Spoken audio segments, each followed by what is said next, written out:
পাকিস্তানের হামলায় আফগানিস্তানের সর্বোচ্চ ধর্মীয় নেতা নিহত। পাকিস্তানের 50 জন সেনাকে হত্যার দাবি আফগান তালেবানের।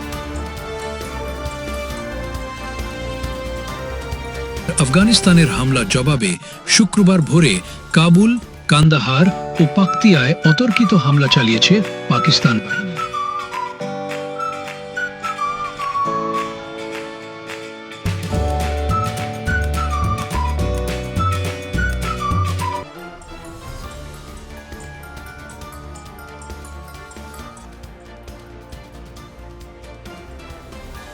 এতে আফগানিস্তানের অন্তত 133 জন তালেবান যোদ্ধা নিহত এবং 2 শতাধিক আহত হয়েছে বলে দাবি পাকিস্তানের।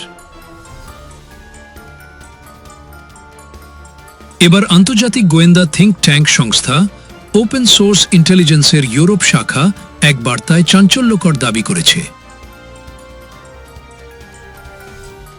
বলা হয়েছে, পাকিস্তানের সেনাবাহিনী পরিচালিত অপারেশন গজব লিল হক অভিযানে আফগানিস্তানের ক্ষমতাসীন তালেবান সরকারের সর্বোচ্চ ধর্মীয় নেতা হিবাতুল্লাহ আখুন্দজাদা নিহত হয়েছেন।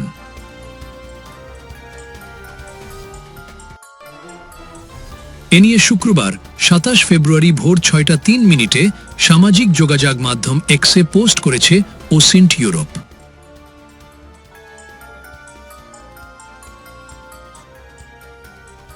সেখানে বলা হয়েছে, কাবুলে সদর দপ্তর লক্ষ্য করে পাকিস্তানি বিমান বাহিনীর হামলায় আফগানিস্তানের সর্বোচ্চ নেতা হিবাতুল্লাহ আখুন্দজাদা সহ কয়েকজন সিনিয়র তালেবান কমান্ডার নিহত হয়েছেন।